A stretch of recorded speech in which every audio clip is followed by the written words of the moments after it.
തമ്മനം. അത് ഡിങ്ക് ഡിങ്ക ഡാൻസ് കളിക്കുന്ന ഒരു നടിയല്ലേ? അത് തമ്മന്ന. തമ്മനം. നിങ്ങൾ സ്ഥലം എവിടെയാണ്? കൊട്ടാരക്കര മണ്ണടി.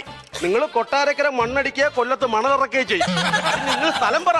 അയ്യോ അനിയ അതല്ല പറഞ്ഞ, കൊട്ടാരക്കര മണ്ണടി എന്ന് പറഞ്ഞ സ്ഥലത്താണ്. മണ്ണടി. ഞാനത് ഈ മണ്ണടിയിലല്ലേ പണ്ട് വേലുത്തമ്പി ദളവയും ബ്രിട്ടീഷുകാരും തമ്മിൽ അടിയുണ്ടായത്?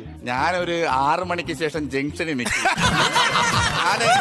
പ്രശ്നം ഉണ്ടെങ്കിൽ ഞാൻ ഈ നമ്മളിപ്പോ ഓരോ പ്രശ്നങ്ങളിൽ ചെന്ന് ഈ പിടിച്ചു മാറ്റാൻ നിന്നാലും വിഷയങ്ങളാണ്. ബ്രിട്ടീഷുകാരല്ല, ആരെന്ന് പറഞ്ഞാലും എന്റെ ദേഹം നൊന്നാ ഞാൻ കന്നമുളക്ക തല്ലോ എന്ന് പറഞ്ഞാൽ തല്ലോ, അത് ഉള്ളതാണ്. വയറ് ഭയങ്കര വേദനയെന്ന രാവിലെ കഴിച്ച ഫുഡ് ശരിയായില്ല. അനി എന്തോ കഴിച്ചേ? 4 ചപ്പാത്തിയും ഡാല് കറിയും. അയ്യോ, ഈ ചപ്പാത്തിയും ഡാല് കറിയും ഒന്നും കഴിക്കരുത് കേട്ടോ. അതൊക്കെ വയറ്റിന് പ്രശ്നം ഉണ്ടാക്കുന്ന കാര്യമാണ്. ആണെന്ന് നമ്മുടെ വീട്ടിന്റെ തൊട്ടപ്പുറത്ത് സന്ധ്യ എന്ന് പറഞ്ഞൊരു പെങ്കൊച്ചുണ്ടായിരുന്നു. ഈ പെങ്കൊച്ചിന് ഞാൻ ചപ്പാത്തിയും ഡാല് കറിയും മേടിച്ചു കൊടുത്തു. വയറ്റിന് പിടിച്ചില്ല. വയറ്റിന് പിടിച്ചില്ലേ? പിടിച്ചില്ല. പിന്നെ എന്താ ഇത്? പിന്നെ ഞാൻ രാത്രി ആയപ്പോ ഒരു മസാല ദോശ മേടിച്ചോണ്ട് കൊടുത്തു. അപ്പൊ വയറ്റിന് പിടിച്ചാ? വയറ്റിന് പിടിച്ചില്ലെന്ന്. പിന്നെ പുള്ളിക്കാരിയുടെ മാപ്പിള എന്റെ പിറകുശത്ത് തോളിലൊന്ന് പിടിച്ചു.